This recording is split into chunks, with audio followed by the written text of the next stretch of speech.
El agua es el principal sistema de sustento de la vida. El agua es la esencia de la vida. Esto es básico, aunque a la vez es un mar de contradicciones. El agua es muy resistente. Y es más potente que el disparo de una bala. Un vidrio a prueba de balas detendrá un proyectil calibre 50, pero podemos destruirlo con un chorro de agua. Parece que nunca es suficiente. Utilizan 7.500 litros de agua cada 48 kilómetros. El agua, en cómo todo funciona.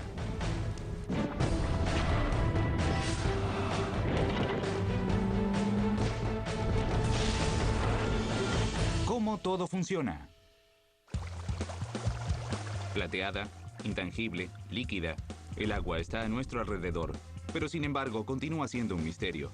Un 55% de nuestro cuerpo es agua. Pero ¿por qué una pequeña cantidad de ella puede hacer que una persona se ahogue? ¿Por qué los ríos son dulces y los mares salados? ¿Por qué el hielo flota sobre el agua? ¿Y se puede obtener agua de una semilla?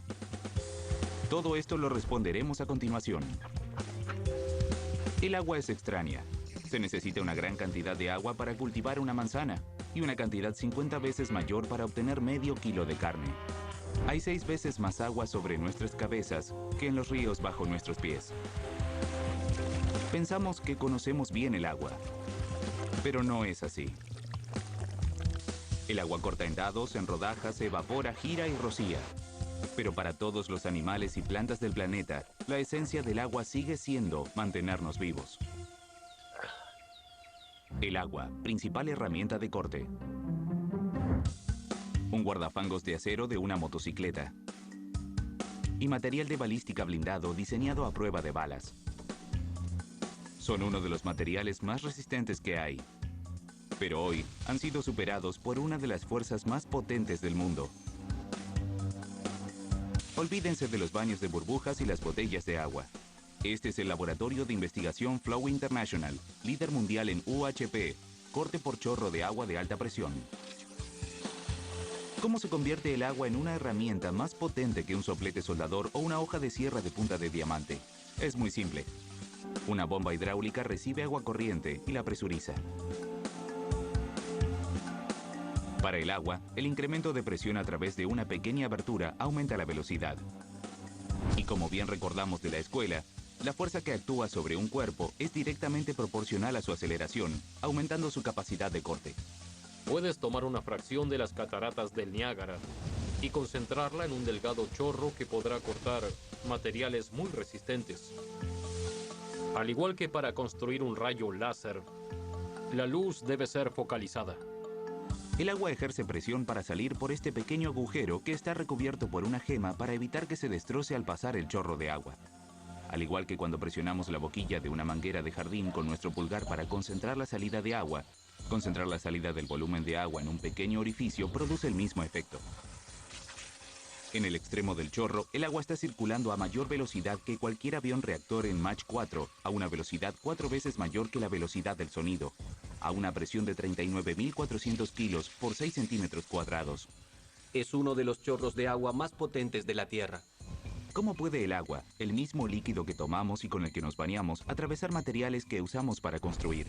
La respuesta está en su característica arenosa que genera una gran capacidad de erosión, la eliminación de materiales sólidos por medio de la fuerza eólica o hidráulica. El agua comienza a erosionar materiales desde el momento en que toca la tierra. La erosión comienza cuando las gotas de lluvia impactan contra la superficie de la tierra. Cuando una gota impacta contra el suelo, ejerce una gran fuerza sobre esas partículas y puede hacer que se desprendan y se muevan. La erosión también ocurre en ríos, como sobre el que estamos flotando. El agua es una fuerza muy potente, tan potente como para erosionar las rocas. A medida que circula río abajo, arrastra consigo todas las pequeñas partículas de sedimento que recoge en el camino, desgastando los lados y el fondo, solo con la fuerza de su movimiento. La evidencia de la erosión del agua se encuentra en todas partes, como en estos grandes cañones labrados por el río Colorado. Algunos tienen una profundidad de 1,5 kilómetros, el resultado de decenas de miles de años de erosión. El agua a alta presión puede cortar materiales tan duros como el vidrio. Pero si se le agrega arena fina, se podrá atravesar casi cualquier cosa. Al agregar un material abrasivo al agua, la fuerza del agua se incrementa 100 veces más. Un chorro de agua abrasivo de alta velocidad puede atravesar cerámica y vidrio con alta eficiencia balística que se utiliza en el más avanzado blindaje contra impactos. Son las características únicas del funcionamiento del agua y la erosión. El vidrio blindado detendrá un proyectil calibre 50 a 61 metros, pero aún así lo podemos erosionar con un chorro de agua con tanta facilidad como al vidrio de una casa. El agua también atravesará la guía de acero bajo el material. La única manera de detener el agua es con más agua. Un bebedero de agua de 1 metro de profundidad ayuda a absorber un chorro de 3.800 kilómetros por hora antes de que haga un agujero en el suelo. ¿Cuáles son las ventajas de utilizar el agua como herramienta cortante? Muchas. El agua es económica y reciclable. Realiza un corte muy preciso. Debido a que hace su trabajo sin calor o fricción, el borde cortante no se distorsiona y nunca se desafila. La potencia de corte del agua permanece intacta. El agua es pegajosa. Sus propiedades físicas, resistente pero fluida, hacen de ella la médula espinal de todo, desde las células hasta el clima. Es una molécula simple y pequeña, pero cubre el 70% de la Tierra. Es un líquido que talla la superficie del planeta, un elemento químico electrónicamente asimétrico que hace que la vida sea posible. Y por momentos corta como un cuchillo. ¿Pero qué la hace tan resistente? Como en muchas ocasiones de la vida, lo fundamental es mantenerse unidos. Las moléculas de agua fluyen como si fueran una, y todo esto tiene que ver con su composición electroquímica. El agua es algo llamado un dipolo. Algo dipolar tiene un tipo de carga en un extremo y otro tipo de carga en el otro, la carga opuesta. Tiene una parte apenas negativa cerca del gran átomo de oxígeno y cerca de los átomos de hidrógeno tiene una parte apenas positiva. Esto le permite al agua hacer algo espectacular. Al combinarse con otras moléculas de agua, las partes de hidrógeno son atraídas por las de oxígeno de su molécula vecina más cercana, y es así como se formará un conglomerado de moléculas. Esta atracción llamada unión de hidrógeno es una de las increíbles propiedades del agua. Hace que sea fuerte como para constituir la rígida pero fluida estructura de las plantas y los animales. Su estructura molecular también permite una transformación verdaderamente milagrosa. Cuando se congela y solidifica, las cadenas de hidrógeno forman un entramado cristalino con mucho espacio vacío entre los enlaces. A diferencia de muchas otras sustancias conocidas por el hombre, el agua es mucho menos densa sólida que líquida, lo que se opone a la física tradicional. El resultado, el hielo flota. Por esta razón, si congelamos un cuerpo de agua, se congela de arriba a abajo, y no a la inversa. Si el hielo no flotara, si el agua se volviera más densa al solidificarse, entonces las lagunas, los lagos y los ríos se congelarían de abajo hacia arriba y podrían convertirse en hielo sólido y por consiguiente serían menos conductivos para la vida.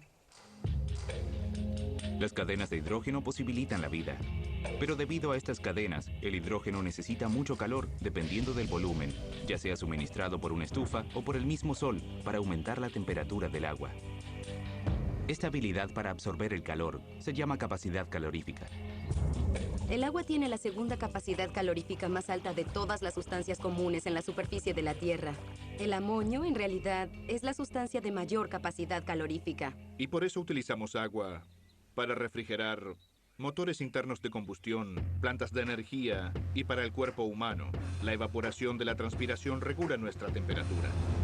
Asimismo, una de las razones por las cuales los cambios de estación son graduales y no abruptos se debe a que el agua absorbe la temperatura y la despide lentamente. De este modo, el agua del planeta regula el cambio estacional. Los océanos azules absorben energía solar casi como lo hace el techo de un auto de color oscuro en un día soleado.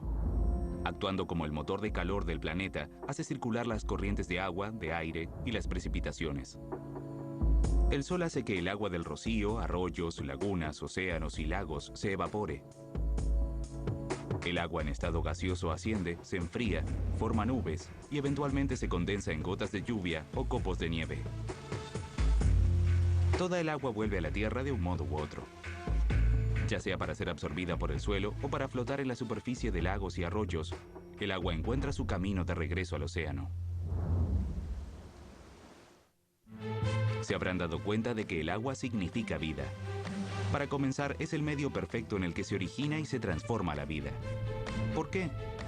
¿Qué propiedades del agua hacen que ésta sea el fluido de la vida? El agua tiene un papel muy importante en todos los procesos químicos que ocurren. Una gran variedad de materiales se disuelven en agua, y debido a que el agua permite que otros materiales se disuelvan en ella, proporciona un medio para que puedan volver a combinarse en nuevas sustancias químicas. El agua tiene un enfoque al estilo divide y reinarás para descomponer otras sustancias. En el caso de la sal de mesa o cloruro de sodio, los átomos de oxígeno del agua con carga negativa rodean a los iones positivos del sodio, mientras que los átomos de hidrógeno con carga positiva rodean a los iones negativos del cloro. Al dividir ambos elementos, el agua descompone la estructura de la sal. Debido a que el agua permanece líquida, en las condiciones de la superficie de la Tierra, puede moverse en todo tipo de direcciones. Esto se denomina grados de libertad. Las cosas pueden moverse, girar, vibrar, estirarse y rotar, y pueden resultar en novedosas combinaciones que antes no existían.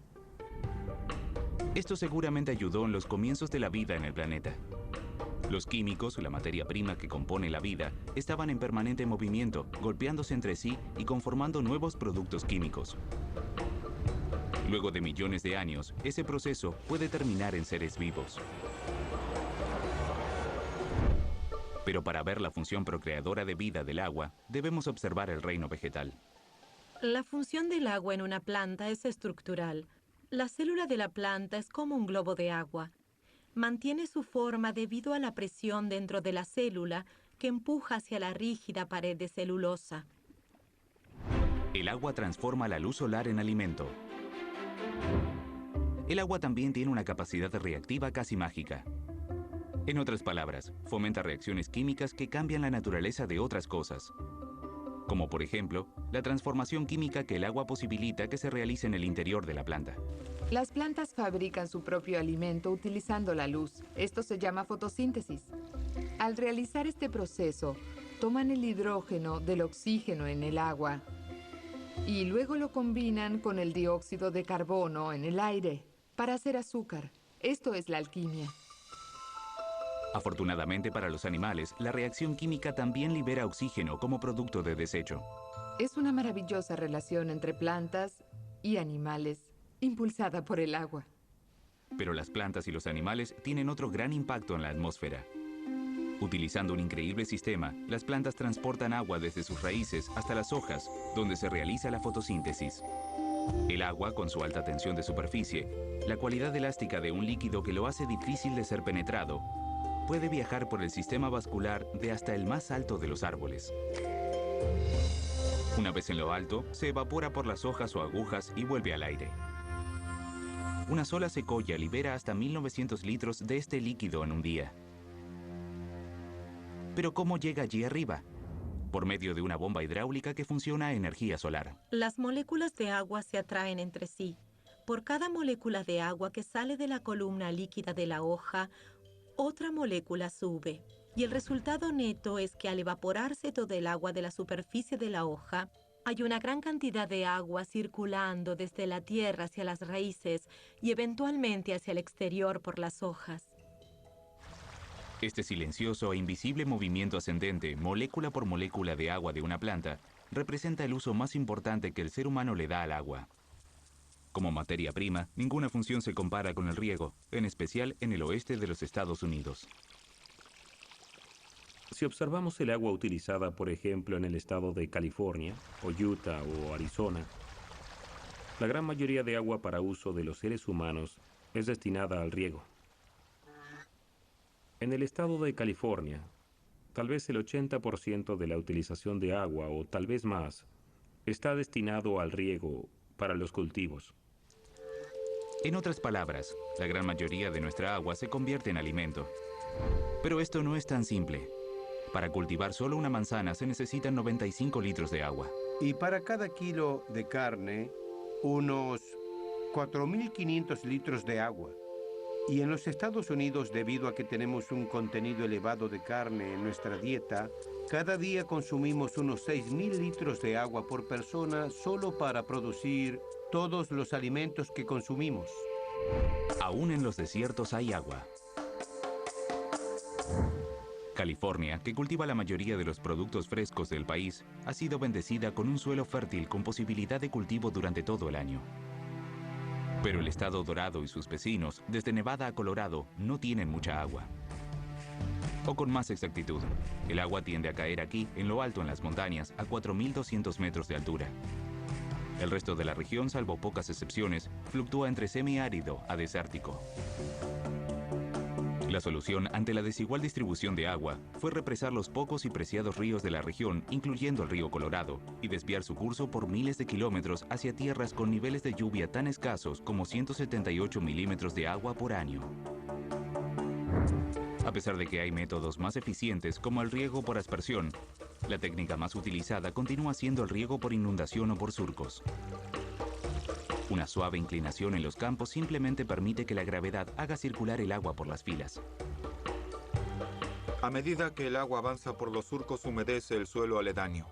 Entonces el agua se irá absorbiendo y se observa cómo la humedad va llegando a la planta. Luego las plantas absorben la humedad por las raíces que se encuentran bajo la superficie de la tierra. Al igual que cuando vas al jardín y colocas la manguera sobre las flores, estás inundando el terreno.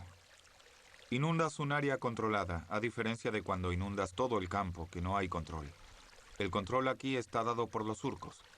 Cuanto más riegues, más agua absorberán los arietes y el agua llegará cerca de las raíces.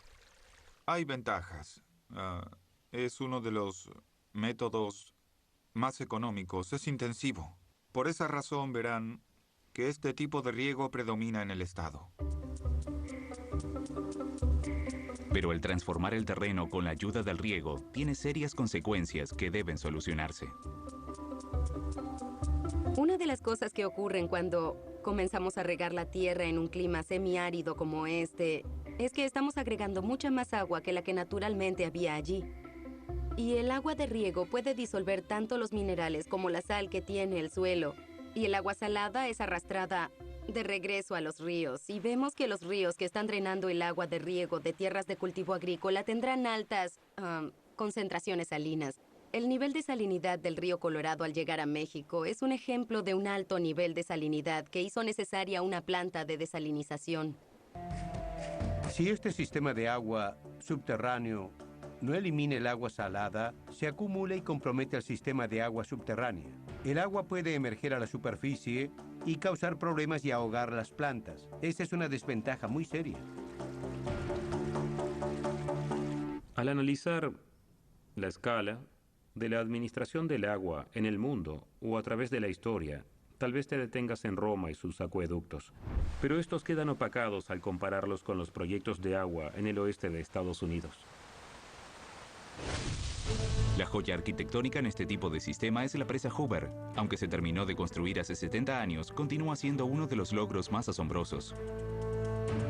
Se logró lo inimaginable, encauzar el torrentoso río Colorado hacia el lago Mead, el más grande embalse artificial en los Estados Unidos. Para mantener las tremendas fuerzas y la presión del agua en el lago Mead, la presa Hoover es como una pequeña montaña en este cañón. Tiene 200 metros de ancho. Es enorme. Son muchos metros de cemento.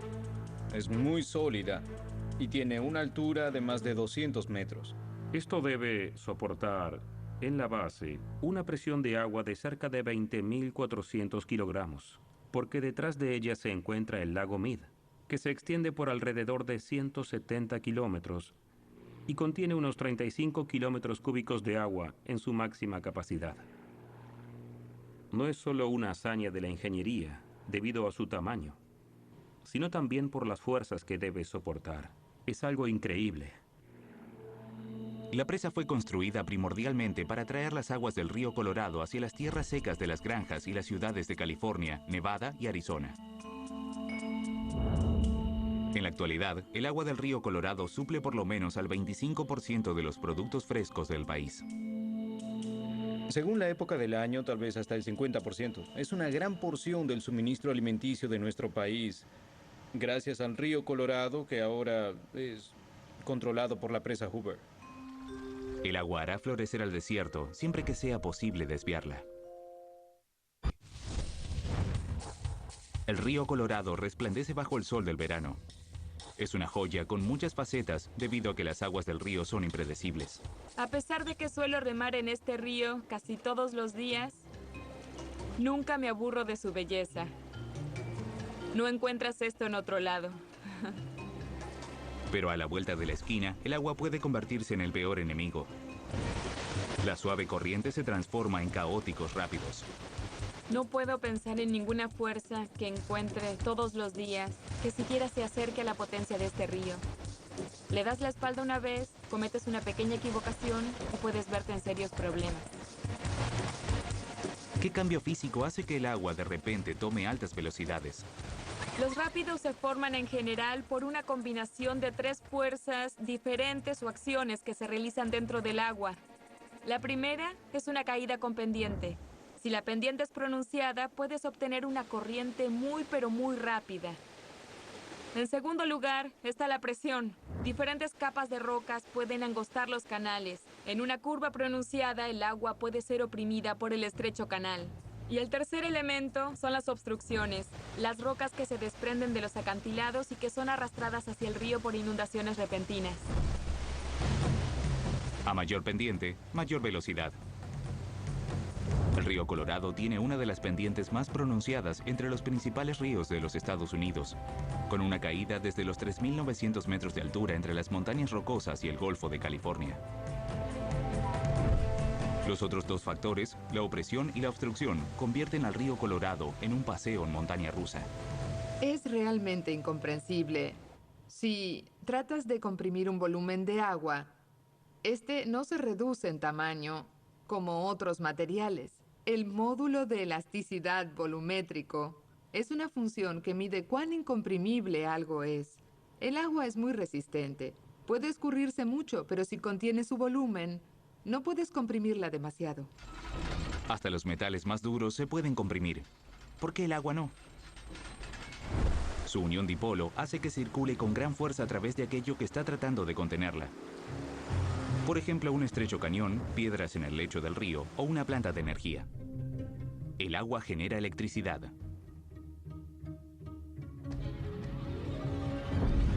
Una presa del tamaño de Hoover cumple 3 funciones. Contiene inundaciones, distribuye agua de riego y convierte al río en corriente eléctrica. Pero ¿cómo realiza esa transformación? Aprovecha la circulación ininterrumpida del río cuesta abajo. La gran altura de la represa crea una gran diferencia de elevación entre la boca del río corriente arriba y su desembocadura corriente abajo. Ni bien el agua ingresa a las torres de entrada, cae unos 200 metros.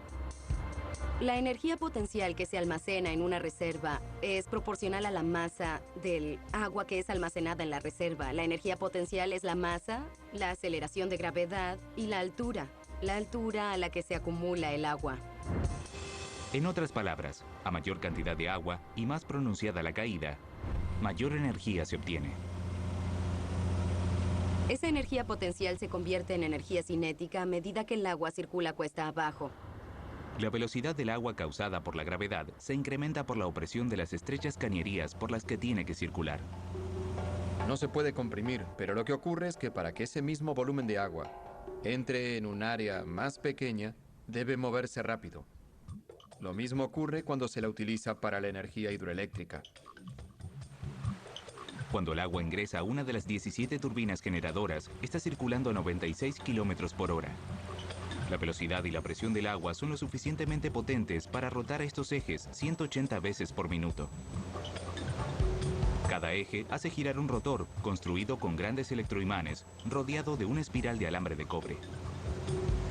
El campo magnético entre los imanes y la espiral genera una enorme corriente eléctrica. En un segundo, el agua se transforma en energía. Una corriente se transforma en otra. La energía hidroeléctrica suministra el 24% de la electricidad del mundo. Pero el aprovechar la energía del agua tiene desventajas. Los diques inundan vastos ecosistemas y las represas en regiones calurosas y áridas como la cuenca inferior del río Colorado también tienden a evaporarse, lo que hace que el agua sea más salada al circular río abajo. Cuando se acumula agua en la represa, su temperatura también cambia, por lo que al ser liberada para circular río abajo, puede no ser apropiada para las plantas y animales del lugar que vivían en el agua antes de la presa. Con o sin presa, el agua líquida continúa con su curso ininterrumpido hacia el mar. El agua es invisible. El más difuso estado del agua, el vapor, es tal vez su forma más muscular. Al convertirse en vapor, el agua se convierte en gran cantidad de energía mecánica. Se necesita mucha energía para aumentar la temperatura del agua, y más aún para cambiar el agua de su estado líquido a gaseoso. De la energía requerida para llevar el agua a su punto de ebullición, se necesita 7 veces más para transformar el agua hervida en vapor. Pero digamos que aplican grandes cantidades de energía. En este caso, el calor de la madera y del carbón quemado dentro de una caldera presurizada. Esa energía puede convertirse en algo, incluyendo la energía mecánica. Así, cuando el agua se transforma en gas, y ese gas es menos denso que la parte líquida, puedes utilizar ese gas para crear una fuerza al expandirse. Podemos usar vapor para propulsar motores. El vapor, el gas puro del agua, tiene sus propias propiedades particulares.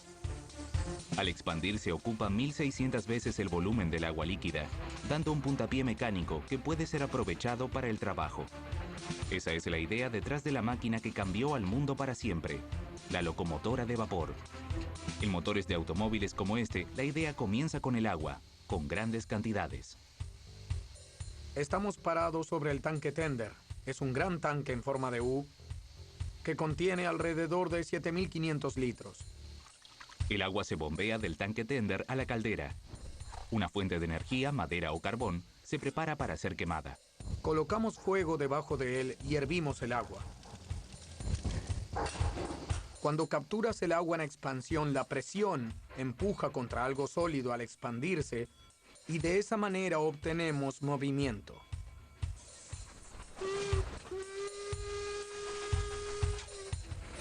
Es fácil olvidar que en sus días de gloria, estos trenes funcionaban con agua, así como funcionaron a leña o a carbón. Utilizan 7.500 litros de agua cada 48 kilómetros. Entonces debían parar en esa distancia, más por agua que por leña. El vapor, con toda su energía, es invisible. La nube blanca que vemos salir de la locomotora es vaporización. Pequeñas gotas que se forman cuando el vapor se enfría y se condensa en el aire.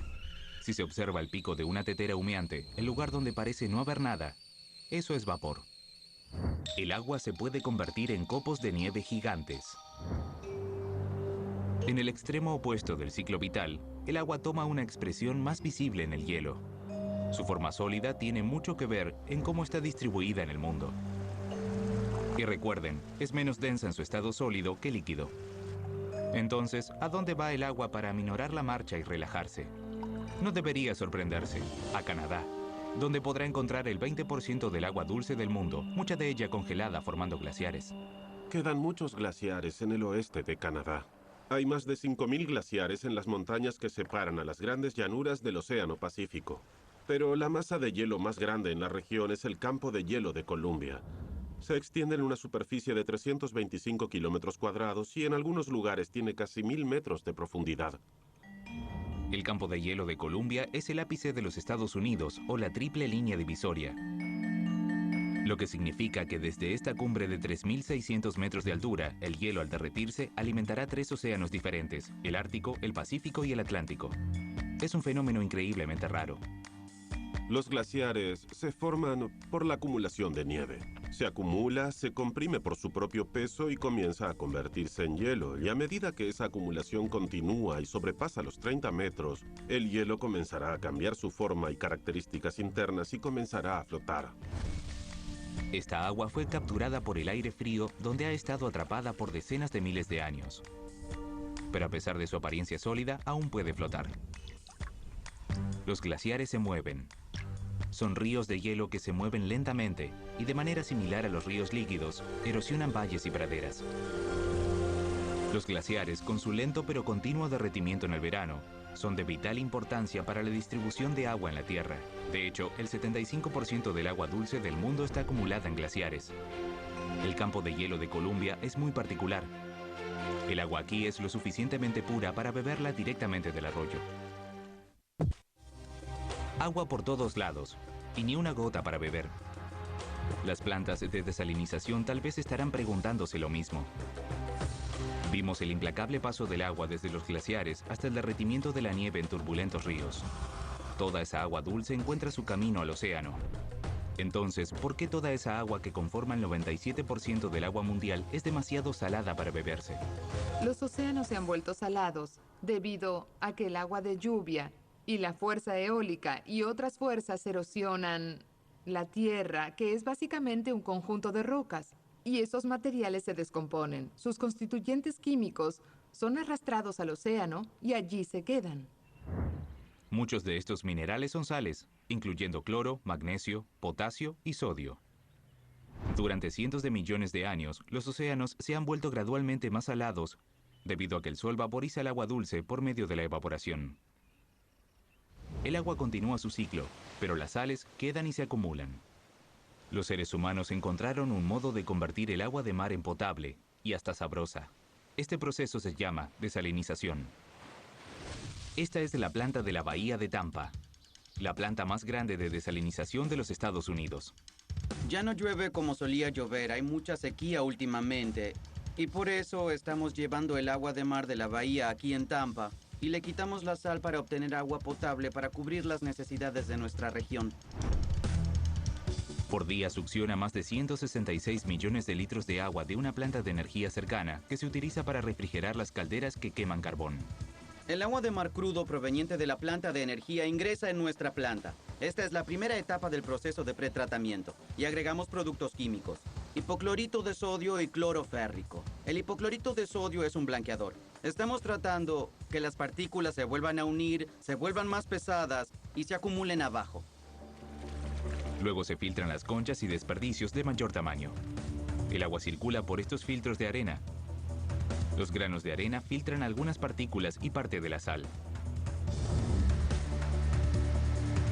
El agua circula por otro conjunto de filtros que quitan las partes más pequeñas. Pero ¿cómo nos deshacemos de toda la sal disuelta en el agua? La planta de Tampa utiliza una versión de alta potencia de ósmosis reversa. El agua salada recibe gran presión, 450 kilogramos cada 6 centímetros cuadrados. Circula por rodillos compuestos de finas membranas con poros 100 milésimos menores que el diámetro de un cabello humano. Estas partículas de sal son muy pequeñas. El agua potable eventualmente llega al centro y esa es el agua que beberemos. La solución salina que decanta luego se desechará. La ósmosis reversa es tan efectiva que los ingenieros de la planta deben remineralizar el agua una vez terminado el proceso de filtrado. El agua pura es veneno. ¿Por qué hay que restituir los minerales al agua? Es muy peligroso que los seres humanos beban grandes cantidades de agua pura, debido a que sin minerales comenzará a filtrar los minerales presentes en nuestro propio cuerpo. En menos de una hora, esta planta convierte el agua salada en agua potable. Esta planta suministra el 10% del agua municipal de la región de Tampa. Las aguas negras son refrescantes. No hay ninguna clase de agua, ni siquiera las aguas residuales, que no puedan ser salvadas. En el otro extremo del continente, otra costa necesitada de agua está buscando soluciones. En el condado de Orange, California, una planta potabilizadora de avanzada está utilizando otro tipo de agua no potable, residuos tratados de un distrito sanitario cercano, para transformarla en agua potable. Diariamente recibimos alrededor de 390 millones de litros de aguas residuales del servicio sanitario de Orange. De esto producimos 265 millones de litros de agua ultrapurificada. Es una enorme cantidad de agua. Producirá suficiente agua para 500,000 personas en el norte y centro del condado de Orange. El proceso es muy parecido a la desalinización. Un riguroso proceso de microfiltrado remueve los residuos de mayor tamaño. Luego, el sistema de ósmosis reversa más grande del país quita los contaminantes más pequeños, hasta los del tamaño de un virus.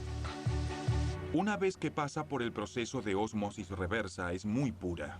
Sin embargo, hay algunos compuestos orgánicos de muy poco peso que pueden eludir la ósmosis reversa. Por eso agregamos la luz ultravioleta con peróxido de hidrógeno.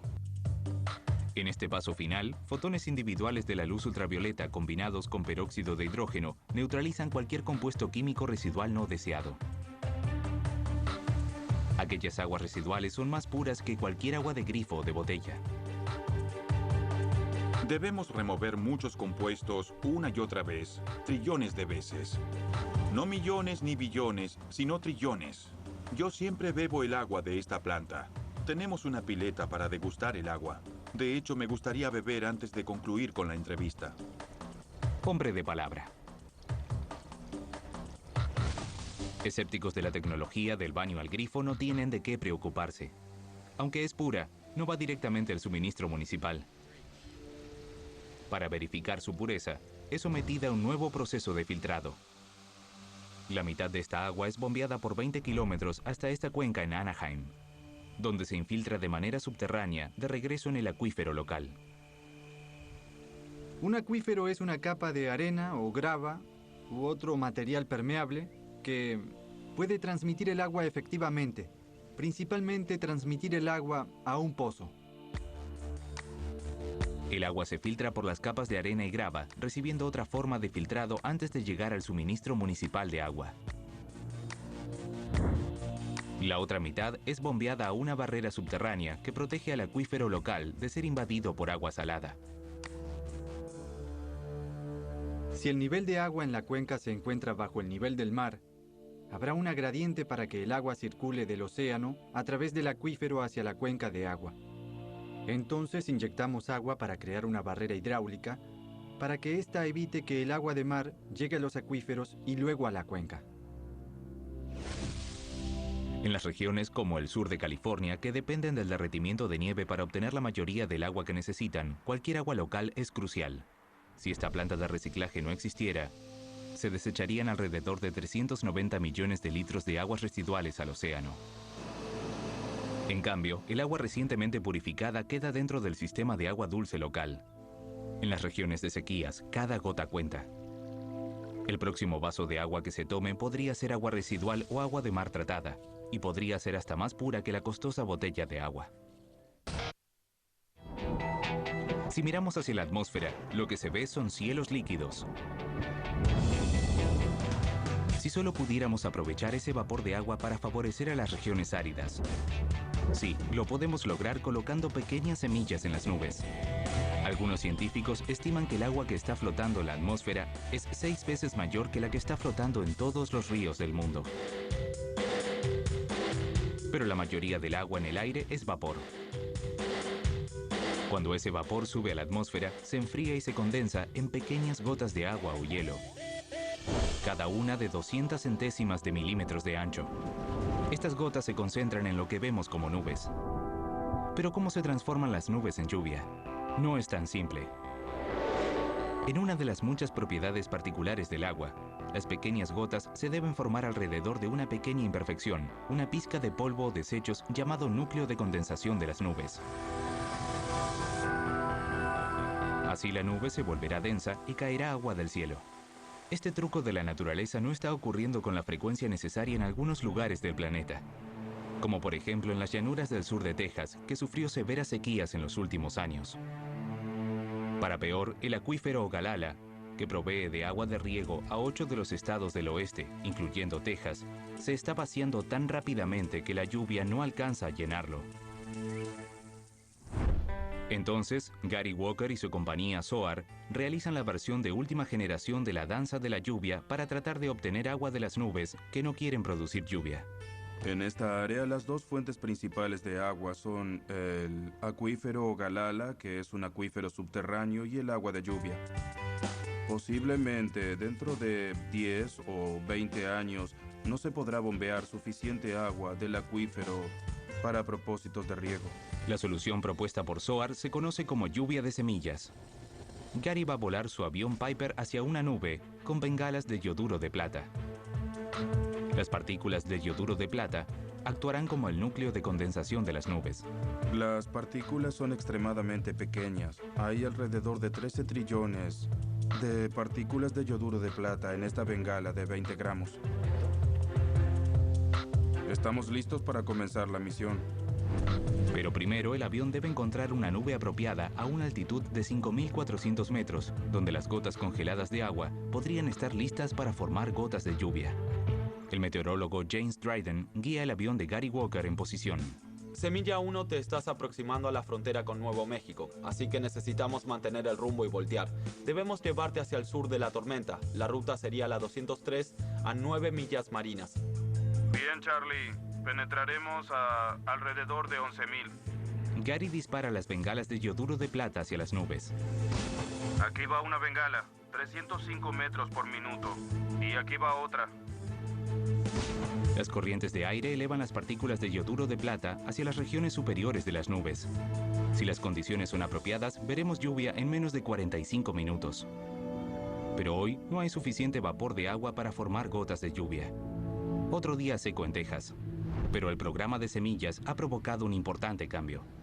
Hay un aumento de entre el 10 y el 12% de nubes estimuladas por semillas sobre las nubes tradicionales, y esto significaría un aumento extra de unos 25.4 milímetros de lluvia durante la época de crecimiento. Si podemos generar esa cantidad de agua en el área estimulada por semillas en el verano, serán miles y miles de metros cúbicos de agua. En una época de grandes cambios climáticos, será más difícil adquirir suministros de agua en las llanuras de Texas y en el campo de hielo de Columbia, donde el calentamiento global amenaza a los antiguos depósitos de agua glaciar. Los glaciares son como agua en el banco. Es agua acumulada en épocas recientes, que al derretirse contribuye al caudal de los sistemas de ríos existentes. Si los glaciares son agua en el banco, hay una corrida bancaria en la forma de derretimiento acelerado. Como muchos otros glaciares, el glaciar Athabasca de 6 kilómetros de largo está retrocediendo dramáticamente y perdiendo masa vertical luego de cada caluroso año. El derretimiento traerá más inundaciones. Una cruel paradoja, menos oportunidades para aprovechar el agua que solíamos tener. Lo que ocurrirá es que tendremos menos agua que la que requieren nuestros sistemas. Sufriremos escasez de agua en muchas partes del país que nunca antes la habían padecido a finales del verano. La escasez del agua en el siglo XXI es un nuevo desafío para los seres humanos. Mientras luchamos con fuerza con el fluido de la vida, trayéndola a lugares que de otro modo nunca la tendrían, transformándola en energía, tecnología y alimentos. La estamos recuperando de los océanos, las aguas residuales, y hasta estamos modificando el clima para aumentar la cantidad de precipitaciones a la Tierra. Pero el agua, única como es, se resiste al cambio. Siempre seguirá su camino cuesta abajo, desde las montañas al mar. Continuará erosionando a medida que avanza. Se resistirá a ser comprimida y no producirá más de sí misma, sin importar lo que hagamos. Lo que le pasa a este río, nos pasa a nosotros. Puede no ocurrirnos de inmediato, pero eventualmente lo hará. Todas esas acciones repercuten en nosotros como seres humanos y como civilización. Nos convendría mucho ser un poco más conscientes de lo que hacemos con los ríos, mantenerlos más inmaculados, más naturales, más limpios. Nos haría mucho bien como sociedad.